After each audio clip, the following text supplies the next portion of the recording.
Día sin duda, el presidente de Bolivia, Evo Morales, anunció hoy domingo su renuncia al cargo por lo que dijo por el bien del país, en medio de acusaciones de fraude electoral y una crisis política en la nación.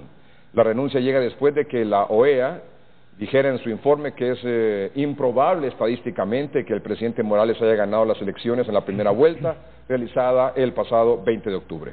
Desde las elecciones de esa fecha, 20 de octubre, en Bolivia se han registrado movilizaciones, marchas, hasta cierto punto incluso violentas, un paro indefinido nacional, cierre de fronteras, amotinamiento de policías y la muerte de al menos 3 ciudadanos en estos enfrentamientos en marchas a favor y en contra. Además de cientos de heridos a nivel nacional, diferentes ciudades de Bolivia han reportado heridos durante estas manifestaciones a favor y en contra. Hoy por la mañana las Fuerzas Armadas le pidió la renuncia al presidente Evo Morales y después de mediodía, hora de Honduras, Evo Morales anunció que estaba renunciando en una comparecencia ante los medios de comunicación. Obviamente hay dos versiones, hay dos puntos de vista de cómo se está viendo esta evolución de los acontecimientos en Bolivia. El primero, por ejemplo, el de Nicolás Maduro. Vamos a ver qué fue lo que dijo Nicolás Maduro sobre lo que ocurrió hoy en Bolivia. Bueno, Nicolás Maduro dijo: condenamos categóricamente el golpe de Estado consumado contra el hermano presidente Evo Morales. Los movimientos sociales y políticos del mundo nos declaramos en movilización para exigir la preservación de la vida de los pueblos originarios bolivianos víctimas del racismo. O sea, una tendencia de lo que se ve que está ocurriendo en Bolivia es un golpe de Estado.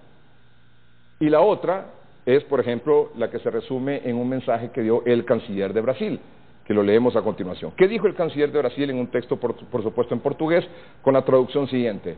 No hay estafa en Bolivia.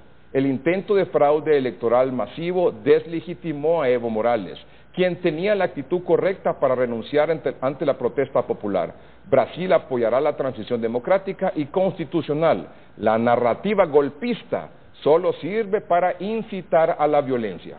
Entonces aquí hay dos puntos de vista, uno que consideran que lo que ocurrió en Bolivia es un golpe de Estado y la otra que es producto de un fraude electoral. Para usted, general, ¿qué fue lo que pasó?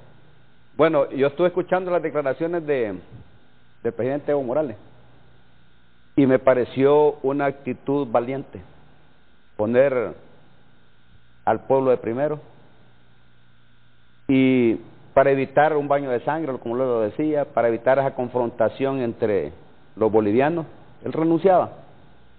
Y la actitud también de las Fuerzas Armadas, que tuvieron la valentía de pedirle que renunciara, lo mismo que la policía. O sea que funcionó la institucionalidad. ¿Quién gana ahí? El pueblo boliviano. Eso es lo que yo pienso. Y sobre todo porque vi a este hombre con una actitud muy valiente. Y después vi al vicepresidente lo mismo, declarando de una forma prudente, diciendo de que preferían irse, porque ya la OEA había encontrado que habían vicios de fraude en el proceso electoral y además había mucha gente en la calle confrontada, una policía que también estaba confrontada en las calles y todo eso era mejor evitarlo. Por eso es que yo digo que es una actitud valiente. ¿Fue golpe de Estado? No, para mí que no fue un golpe de Estado, fue una renuncia. Porque depende, ¿verdad? Hay una gente que le está diciendo que es un golpe de Estado, pero si él sale renunciando y renuncian todos los que están alrededor de él, no es un golpe de Estado. ¿Para usted, don Rafael, es un golpe de Estado? Claro que sí, pero antes, Edgardo, debo reconocer en este programa que me siento muy golpeado, ¿verdad?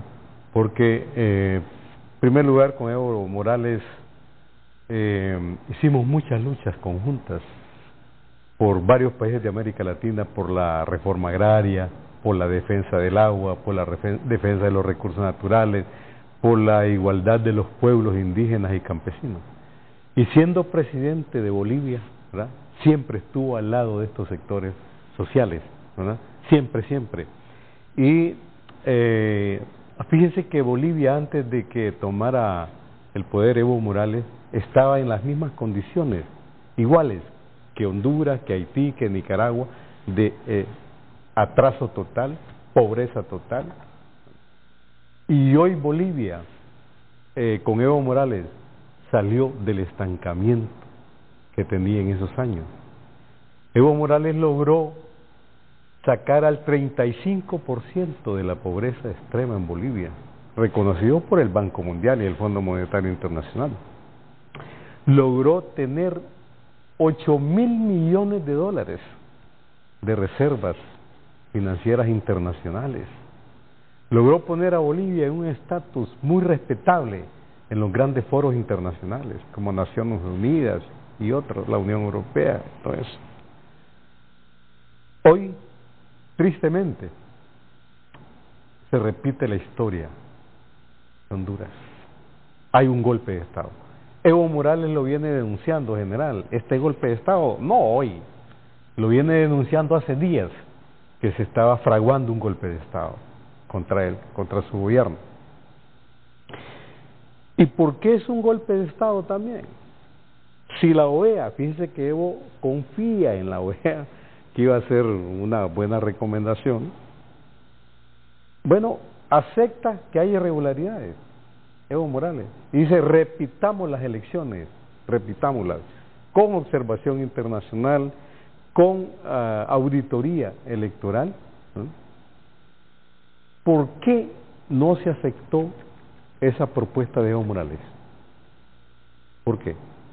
Porque el proyecto de la oposición golpista, violenta, extremadamente violenta, ¿verdad? Esa gente de Santa Cruz, de Camacho y Mesa, era derrocar a Evo Morales, como fuese, utilizando cualquier cosa, ¿verdad? Y no aceptan que se repitan las elecciones, sino que le dicen que se vaya. Esa renuncia es como parecida a la que dijeron que había renunciado Mel Zelaya aquí en una carta que nunca aparece. Lamentablemente es el guión muy parecido con lo que sucedió aquí el 28 de junio del 2009, ¿verdad? Y Evo, también hay que reconocerlo, que no quería baño de sangre, no quería represión, estaban quemando todas las casas de sus cercanos colaboradores, de su familia, la de él, incendiada, ¿verdad? Una cuestión terrible. Ahí lo andan persiguiendo. Ahorita, hace poco, salió ese señor Camacho diciendo que lo andan persiguiendo y que lo van a capturar a Evo Morales, ¿verdad? Entonces, ¿de qué estamos hablando? De la sucesión. Están hablando de eso, igualito que aquí, la sucesión presidencial. ¿Cómo va a creer eso?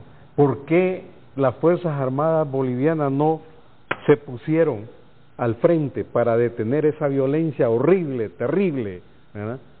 Y apoyar a Evo Morales con una nueva elección democrática vigilada por la comunidad internacional? Y eso hubiera sido una salida política. Las Fuerzas Armadas lo que hizo también fue replegarse. No, fue decirle, váyase, apártese, váyase. Y sin respaldo ya de las Fuerzas Armadas, ¿qué hacía Evo Morales? Entonces, óigame, aquí en cualquier parte del mundo, ¿verdad?, condenamos, es un golpe de Estado, y me parece, Edgardo, que debemos llamar a la comunidad internacional para que le salvemos la vida a Evo Morales. Evo Morales está en peligro su vida. Fíjese que echaba muchos analistas internacionales, pero uno que a mí me llamó la atención fue Andrés Oppenheimer, que decía, ¿verdad?, de que a veces los gobiernos de izquierda, cuando les conviene, toman una posición más, pero cuando no les conviene, toman otra posición. ¿Por ejemplo? Por ejemplo, Honduras, ¿va? Aquí están todos quieren que saquen a Juan Orlando Hernández, ¿va? ¿Por qué? Porque violó la ley también, ¿verdad? Allá hubo un proceso también de violación, unas elecciones fraudulentas, según lo que dice la OEA, porque la OEA es la que lo dice, no lo digo yo. Entonces, eso quiere decir, ¿verdad?, que lo dijo aquí también, que no, deberían repetirse las elecciones. ¿Y por qué no se llevaron a cabo? Entonces, pues nosotros aceptábamos eso, ¿sí? Entonces, pero ¿qué es lo que digo yo? Que eso, lo que está sucediendo es que debe servirnos a nosotros de ejemplo, de que las personas que hacen una cosa mala, va a llegar un momento determinado que van a perder. Siempre es así. No hay nada que sea eterno. Las dictaduras de un lado o de otro lado siempre van a tener su fracaso en un momento determinado, ¿verdad? Yo nunca he estado de acuerdo con ninguna dictadura, ni de izquierda ni de derecha. Entonces, como yo hago el análisis partiendo de lo que escuché a este presidente, y más bien lo escuché valientemente, diciendo yo no quiero que mi país siga confrontado o se confronten entre hermanos. Eso lo dijo en la televisión, gallardamente. Pero es que además, como dice también don Rafael, ya había perdido el apoyo incluso hasta de las Fuerzas Armadas. Había perdido plegaron al golpismo. Pues entonces él se renunció, ¿verdad? Entonces yo considero que esas son las cosas que van a seguir sucediendo en estos países, ¿verdad? Por los abusos, los mismos abusos que tenemos en Honduras, los mismos abusos que tenemos nosotros del bipartidismo que ha gobernado en el país por más de 100 años. Son los abusos que tenemos en Honduras, igual, ¿verdad? En un momento determinado se van a terminar esos abusos porque los pueblos reclaman cambios. Muy bien. Edgardo, cerremos el tema porque vamos al otro. Evo Morales dijo que su único pecado es ser de izquierda, es ser indígena y ser antiimperialista. Evo Morales nadie ni nunca lo vincularon con el crimen organizado, con el narcotráfico, con la corrupción, nunca, sino que porque era indio y no podía dirigir Bolivia un indio, y porque no se plegó a los intereses de los gringos, ¿verdad? Y porque, quiso hacer los cambios que necesitaba Bolivia, y por eso le dieron golpe de Estado hoy. Vamos a hacer un corte comercial. ¿Usted está de acuerdo con el manejo y la administración de parte de las Fuerzas Armadas de 4.000 millones de lempiras para reactivar el agro, don Rafael Alegría? ¿Sí o no? Solo contésteme con el sí o no. No. ¿Y usted? Tampoco. Ya regresamos.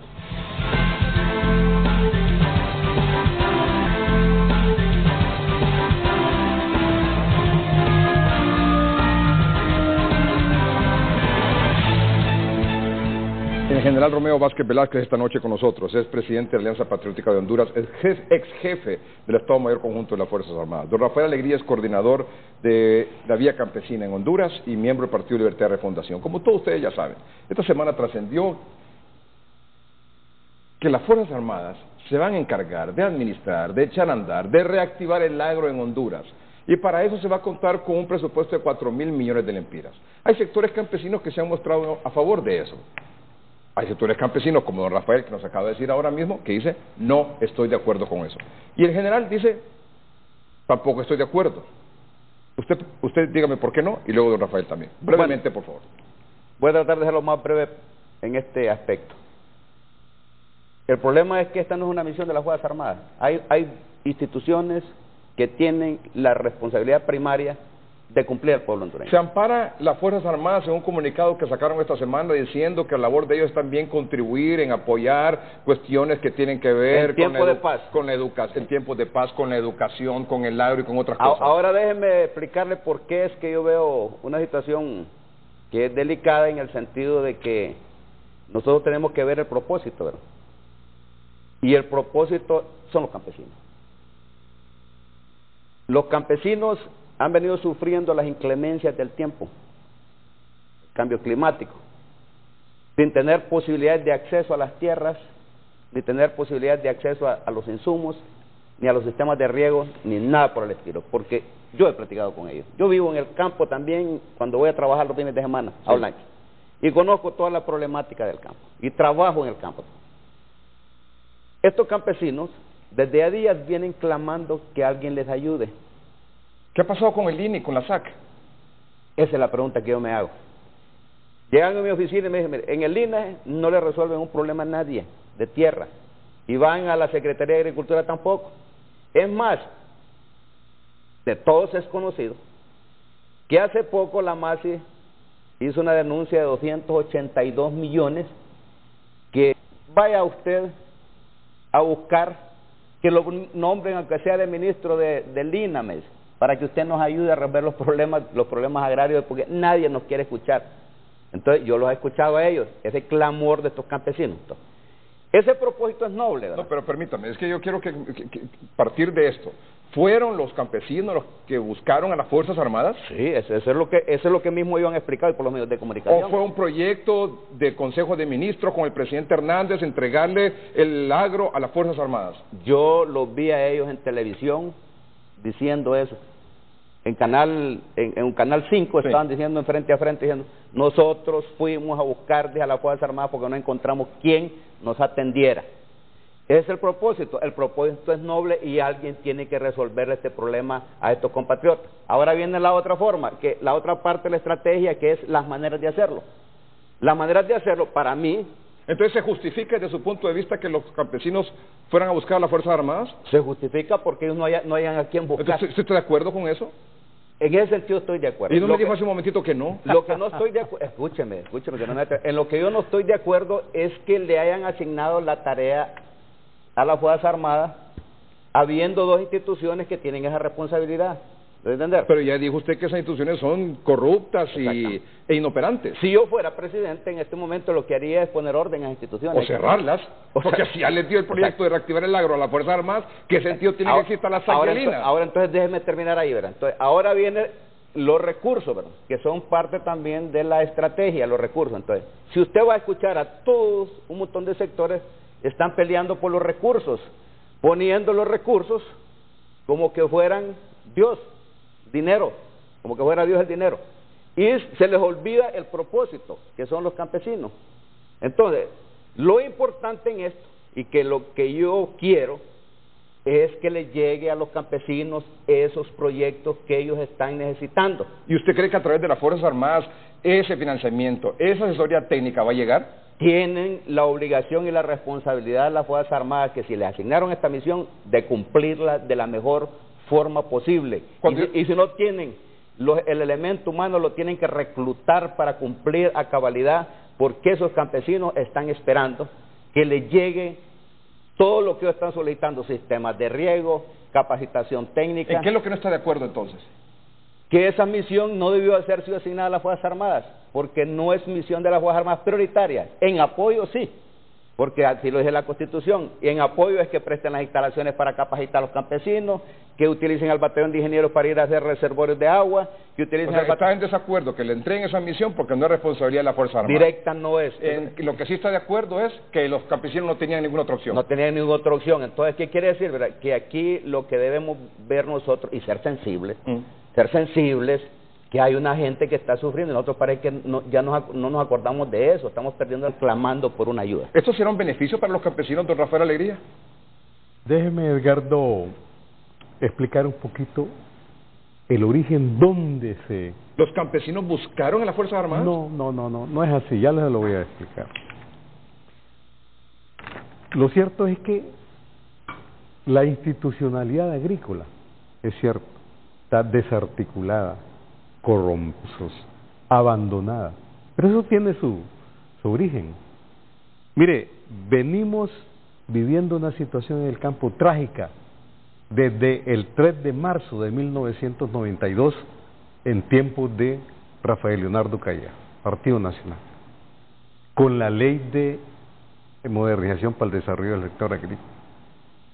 Privatizaron todo, paralizaron la ley de reforma agraria, la derogaron, la asistencia técnica, el crédito, vendieron hasta los bancos de semillas, los centros de capacitación prácticamente los cerraron, ¿verdad?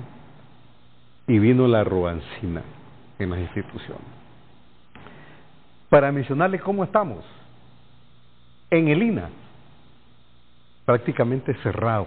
Los campesinos tienen que hacer colectas para pagarle el pasaje del combustible al agrónomo para que les vaya a hacer una inspección. No tienen dinero. No tienen dinero para pagar los empleados en el Instituto Nacional Agrario. Y de remate, el director del INA, ¿verdad?, acusado en el grupo Pandora de desviar fondos en el INA. Banadesa lo cierran sin una auditoría forense, porque hay actos de corrupción terribles en Banadesa. En agricultura y ganadería, además de saquearlo con 282 millones, que es lo que se sabe, puede ser más, un ministro está preso. Jacobo Paz, el ministro de Juan Orlando, ¿verdad?, con juicios por depredador de manglares en el sur. Y el actual ministro de Agricultura con juicios, ¿verdad?, por depredar la tigra. Se puede imaginar usted qué institucionalidad tenemos. Pero eso no son responsables los campesinos, es responsable el mismo Estado. Los mismos que apoyaron la ley de modernización agrícola son responsables de este desastre. Ahora, ¿por qué las Fuerzas Armadas no deben dirigir y administrar este proyecto? Mira, las Fuerzas Armadas, el artículo 274 constitucional, hasta lo copié. Las Fuerzas Armadas son es una institución nacional de carácter permanente, esencialmente profesional, apolítica, obediente y no deliberante. Y le están entregando casi todo a cooperar. Pero ahora, ¿qué pasa? El decreto, quien tiene que cooperar es con las Fuerzas Armadas, las instituciones, es al revés. La Constitución dice, las Fuerzas Armadas tienen facultades para cooperar cuando lo soliciten estas instituciones. Pero ahora este decreto manda que esas instituciones se pongan a disposición de este programa manejado por el Estado Mayor Conjunto de las Fuerzas Armadas. ¿Se da cuenta? Esto es una barbaridad. Dos, fíjese que crean la Dirección de Desarrollo Agrícola, C10. Yo no sé por qué le ponen C10. Es que hay 9 más antes. En la jefatura. ¿Un código militar? Hay 9 más instituciones antes, el C1, el C2, el C3. ¿Pero el código militares? Sí. Bueno. C10. C10. En la jefatura del Estado Mayor Conjunto para la ejecución del programa, quien será el ente encargado de estructurar, ejecutar y administrar este programa. Está claro, ¿eh? Está claro, ¿verdad?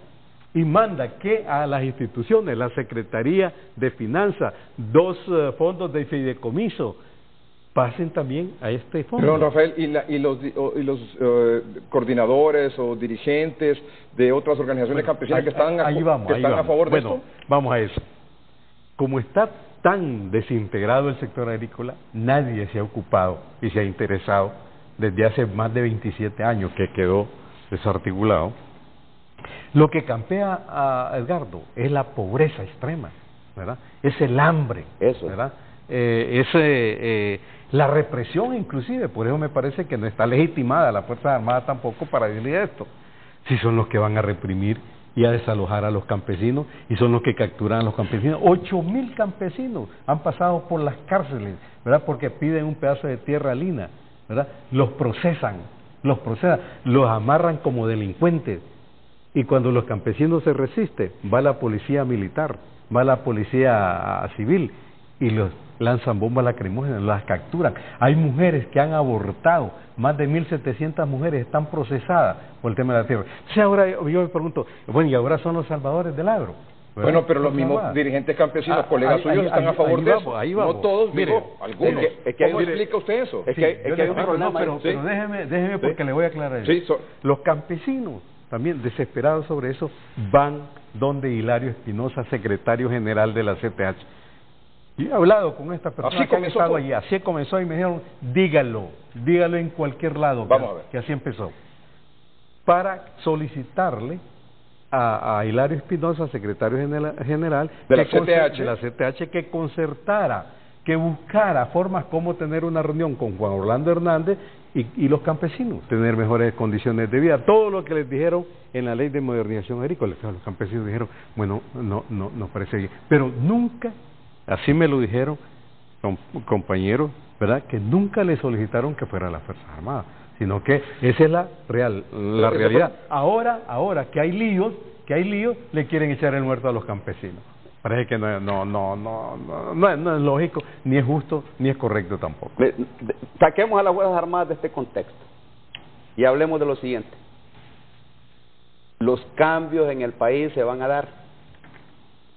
Y yo por eso decía anteriormente que felicitaba a los campesinos porque los campesinos ya se dieron cuenta que los que nos han venido gobernando no son capaces de resolver sus problemas y están buscando otras alternativas.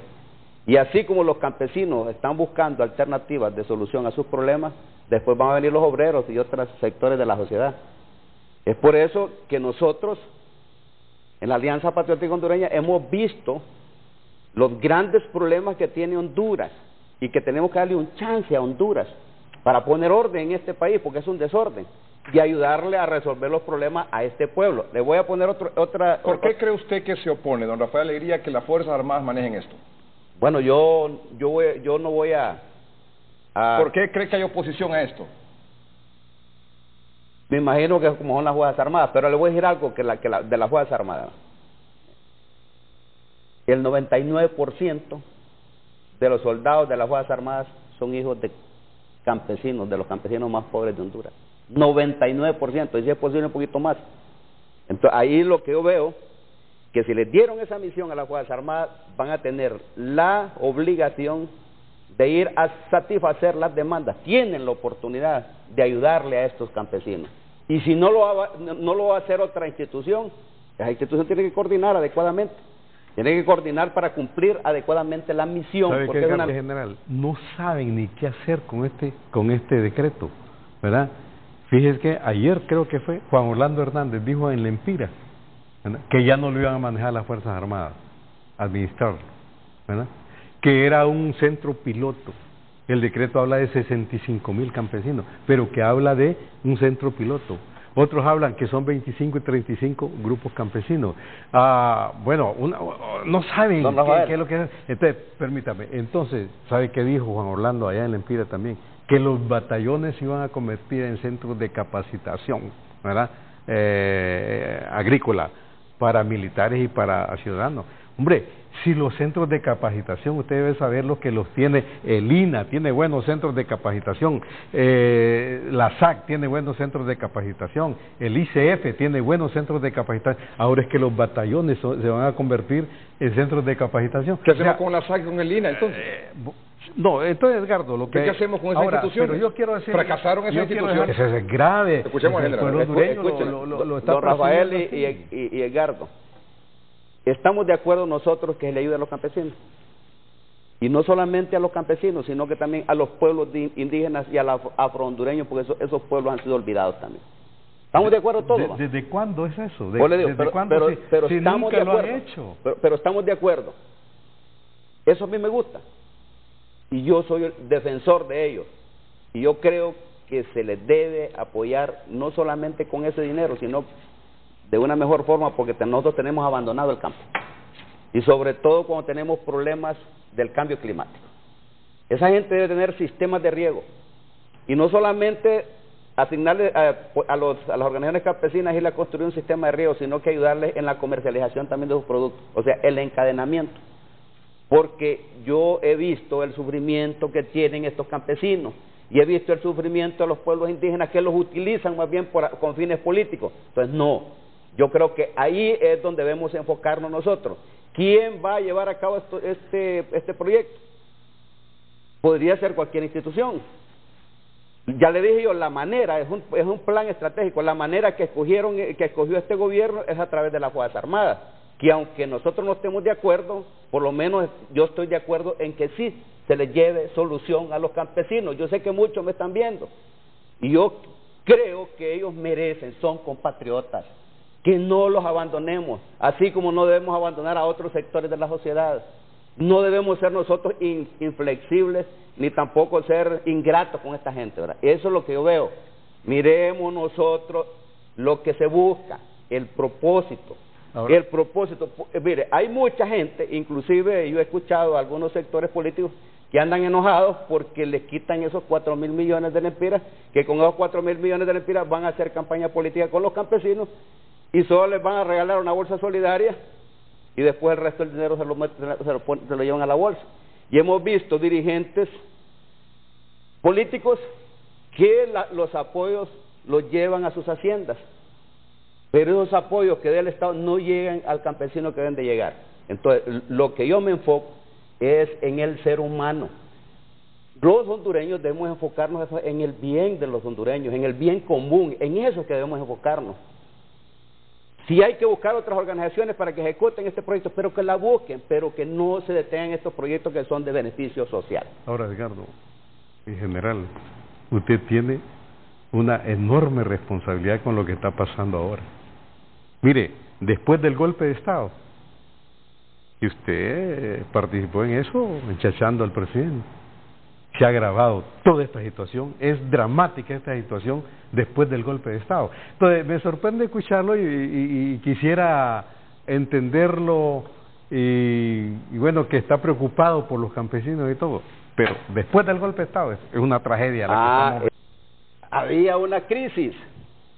Yo pude apoyar a Manuel Zelaya Rosales y estuviera con él en el poder todavía, pero yo no voy ambicioso. Y tampoco abusé. No abusé y no me quedé en el poder. ¿Por qué? Porque yo soy un demócrata. Pero que estaban violando la ley, estaban violando la ley. ¿Y quién fue el que dijo que estaban violando la ley? No lo dije yo, lo dijo la institucionalidad, lo dijo la Fiscalía, lo dijo la Corte Suprema de Justicia, lo dijo el Congreso Nacional, que es la institucionalidad, la que funciona en ese momento. ¿Qué sucede? Todos le quieren echar la culpa a lo que sucedió en el 2009. Pero más bien, las crisis son las oportunidades que nosotros debemos aprovechar para fortalecer la institucionalidad y para fortalecer la democracia. Y no la aprovecharon por esa ambición desmedida de nuestros políticos tradicionales, que no las ha importado, inclusive involucrarse con el narcotráfico, que no les ha importado incendiar negocios, afectar a terceras personas, solo por luchar por sus intereses personales y de grupo. Y ahora le vienen a echar la culpa de lo que sucedió en el 2009. No, lo que sucedió en Honduras es la irresponsabilidad de una clase política que no le importa el país, que no quieren al país, que no sienten amor por esta tierra que los vio nacer. Si no, miremos los ejemplos de otros países. Yo fui hace 25 años a estudiar a Taiwán, a estudiar al Colegio de Guerra Política, a la Universidad de Guerra Política, a estudiar política. Y yo aprendí cómo ese país, de una crisis, viniendo derrotado después de la guerra con Mao Zedong, se levantaron pero con patriotismo, se levantaron pero con deseos de sacar su país adelante, de una crisis. Lo mismo Japón, que le cayeron 2 bombas atómicas, y en solo 14 años ya ellos estaban celebrando los Juegos Olímpicos, o sea que sacaron el país con patriotismo. Entonces aquí viene toda la culpa esa al 2009, y no se dan cuenta que la clase política que tenemos en Honduras tradicional es una clase política que ha violado... Usted hace referencia a la clase política, ese Partido Nacional, el Partido Nacional, Partido Liberal y Libre, que es la mitad del Partido Liberal, ya gobernaron Honduras, pues también. Pues. Edgardo. Ya gobernaron Honduras, entonces que no me vengan a mí con cuentos, los digo yo con el respeto que se merece, pero es la verdad. Mire, la verdad y la justicia hay que decirla. Mire, porque aquí en Honduras no hay justicia y tampoco se acepta la verdad. Quienes han sido responsables de este desastre han sido los partidos que nos han gobernado. Ellos son los responsables de tener el país como lo tienen, sumido en la pobreza. Y después le vienen echando la culpa a Romeo Vázquez es responsable. No es cierto. No es cierto, no fui ni ambicioso, ni tampoco fui como se llama, abusivo, ni dinero tan siquiera acepté yo. Fíjese, en el gobierno. ¿Cómo que dinero? ¿Cómo eso que que me ofrecían dinero también para regresar a Manuel Zelaya Rosales al poder. ¿Quién le ofreció? 50 millones de dólares me mandaron a ofrecer con un comandante en la frontera de Nicaragua que me lo van a ofrecer Chávez. ¿Chávez le mandó a ofrecer? Chávez, era un proyecto, él sabe que es un proyecto de Chávez, pues. No lo sé, pero yo le quiero decir que llegaron al Banco Central, desaparecieron cuando el golpe de Estado. 200 tractores que había donado Chávez, solo vinieron 100, porque después el hombre dio el golpe de Estado, ¿verdad? 100, ¿verdad? Y que esos tractores los organizamos, yo intervine en eso, en centros de mecanización agrícola, 10 centros de mecanización agrícola con 10 tractores cada uno. Vino Pepe Lobo y deshizo eso y se los entregó a Cesarán en el INA. Después no se sabe.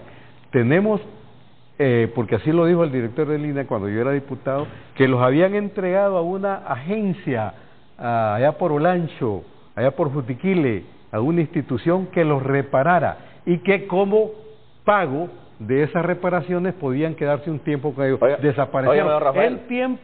general, entonces usted debe saber eso. Óigame, pero le quiero una pregunta a usted. Hombre, los 300 millones de dólares que mandó Chávez para el proyecto de la cuarta ola, ¿quién se quedó con eso ese no dinero? sé, yo estoy hablando de los 100 millones de dólares para el sector agrícola. Es que Chávez mandó 300 millones de dólares, él me lo dijo personalmente a mí ahí en el aeropuerto. Y 5.000 millones. 300 millones de dólares había mandado ya para la cuarta urna, de dólares. Fíjese, Edgardo, fíjese qué responsabilidad, esto casi no se sabe, Edgardo. ¿Chávez le dijo a usted? A mí me lo dijo, ahí en el aeropuerto.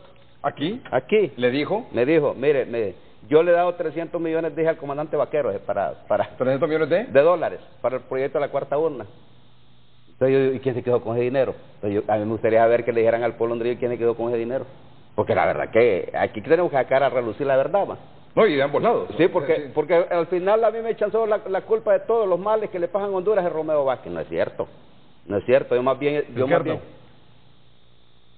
Por reservas de Petrocaribe, cuando estábamos en el ALBA, aquí entraron al Estado 5.000 millones de lempiras. 5.000 millones de lempiras. Y fíjense que íbamos a hacer proyectos. ¿Y qué pasó? Yo era el coordinador de la Comisión Nacional del ALBA, ¿verdad? Del ALBA. Y como un jueves fui donde Mel Zelaya y le digo, hagamos los proyectos, presidente, hagamos los proyectos. Hay dinero, aquí están los proyectos. Y me dice, mira, que pase las elecciones de la cuarta urna. Y el lunes empezamos el domingo dieron el golpe de Estado. Entonces, el domingo dieron el golpe de Estado. No hicimos nada. Se los robaron los 5.000 millones de lempiras. General, usted creo que a mí me puede decir golpista y no me molesta. No, pero lo único que no me van a decir, ¿verdad? Y me siento orgulloso de eso, es que no me va a decir ni corrupto ni narcotraficante. Eso sí, yo me siento como... Ahora, Edgardo, nosotros estamos contentos. Y otra cosa, ¿y usted volvería a hacer lo que hizo en 2009? No tenía alternativa. No, ¿lo volvería a hacer sí o no? Claro que lo volvería a hacer, porque la ley, mire, dura es la ley, pero es la ley. Y yo siempre he dicho esto, miren, todo dentro de la ley, nada fuera de la ley. En vez de llevarlo a un tribunal de justicia aquí, o llevarlo a un batallón por su condición de presidente o lo que sea, mandarlo a Costa Rica. No, fue decisión de la Corte. La Corte determinó, ¿verdad?, que para evitar un mal mayor, debía hacerse un mal menor. Porque si él quedaba aquí lo podían matar. Porque había fracasado en su proyecto y obvio iban a tener enemigos que podían querer hacerle un daño a él. Y además de eso habían otra gente también que estaba muy enojada con él, ¿no? Y por otro lado, donde estuviera, ahí iba a llegar don Rafael. Ahí iba a llegar don Rafael con la gente de él a sacarlo donde estuviera y pudiese haber muerto, ¿no?, y heridos, y había que evitar muertos de ambos bandos. Y nosotros lo platicábamos con ellos, pero que había que evitar los muertos porque era una situación política, no una situación militar, ¿verdad?, sino que era un pleito político prácticamente. Entonces la orden de sacarlo a Costa Rica fue de la Corte Suprema de Justicia. Edgardo, sí, nunca hubo un juicio contra Manuel Zelaya Rosales, ¿verdad? Y la ley es clara. Nadie, ni ninguna autoridad está obligada a cumplir una orden ilegal. Usted también lo sabe. Muy bien. Usted también lo sabe. Y eso, romper el orden constitucional, es gravísimo. Es que lo había roto él, pues ya no había ido a meter la Fuerza Aérea. Es gravísimo. Ya había ido a meter la Fuerza Aérea. Mire, todos dicen, los presidentes cuando están en la presidencia dicen, nadie puede estar por encima de la ley, solo ellos. Porque él se fue a meter la Fuerza Aérea cuando ya habían la Fiscalía decomisado el material de la cuarta urna, y se va a meter a la Fuerza Aérea a sacar ese material. ¿Qué está haciendo? Violentando un poder del Estado, prácticamente el Poder Judicial, que había dado la orden junto a la Fiscalía de que no tocaran ese material. Ya había una orden a las Fuerzas Armadas. Nunca tuvo Mel Zelaya esa orden de la Corte. Entonces, ¿qué quiere decir? ¿Qué quiere decir, verdad? Que aquí, verdad, lo que ha habido es abuso, y no solamente él, sino que varios, lo hemos visto ahora con este gobierno, que no respetan la Constitución y las leyes, no respetan a nadie. Entonces aquí tenemos prácticamente la ley de la selva. Vamos a un corte comercial. Cuando regresemos, ¿se trata de cooperar o en este caso, don Rafael, es una sustitución lo que se está haciendo en el agro por parte de las Fuerzas Armadas? Total. ¿Cooperación o sustitución? Sustitución. ¿Cooperación o sustitución? Para mí debe ser cooperación. No, pero ¿cómo está haciendo? Cooperación, porque según lo que tengo entendido y me ha explicado los mismos de la Fuerza Armada. ¿Esto para usted es una cooperación o una sustitución? Una cooperación institucional. De ahora. Porque es tan cortito.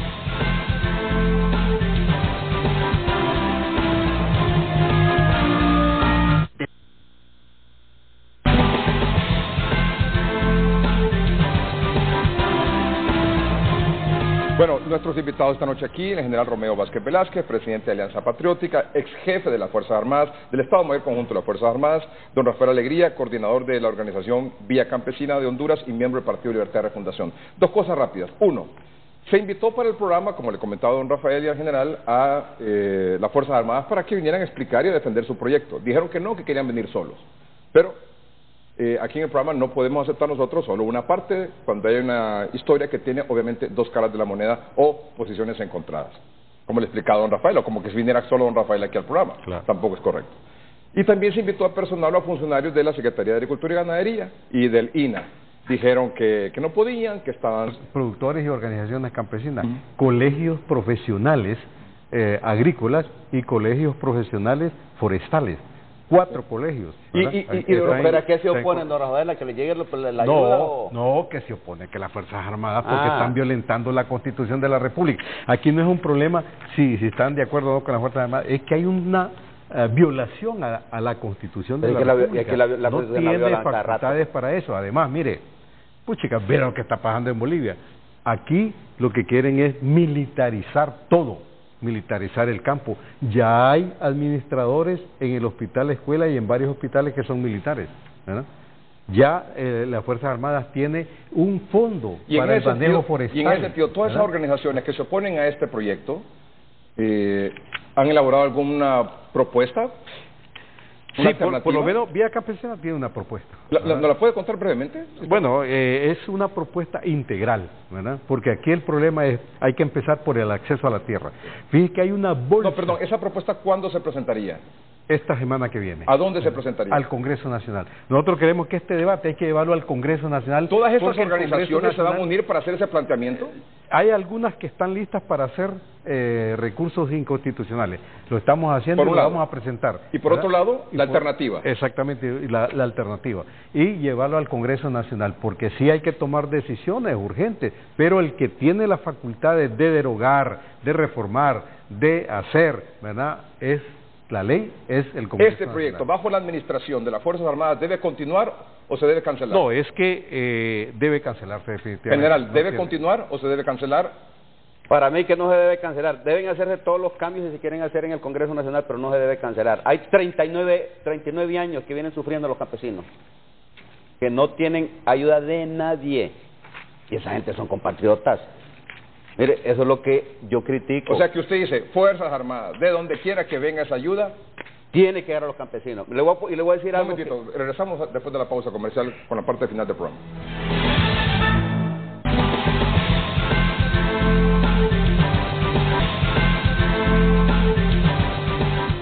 Bueno, llegamos al final del programa. Don Rafael Alegría, ¿cuál es el futuro de este proyecto de reactivación agrícola en manos de las Fuerzas Armadas? Mire, este proyecto no tiene pies ni cabeza, ¿verdad? Y está destinado a fracasar. Van a llover los recursos de inconstitucionalidad. Los fondos no los tienen. Deberían tener 66 millones para empezar estos 2 meses. No tienen ni un centavo, ¿verdad? Y no están contemplados en el presupuesto general de la República.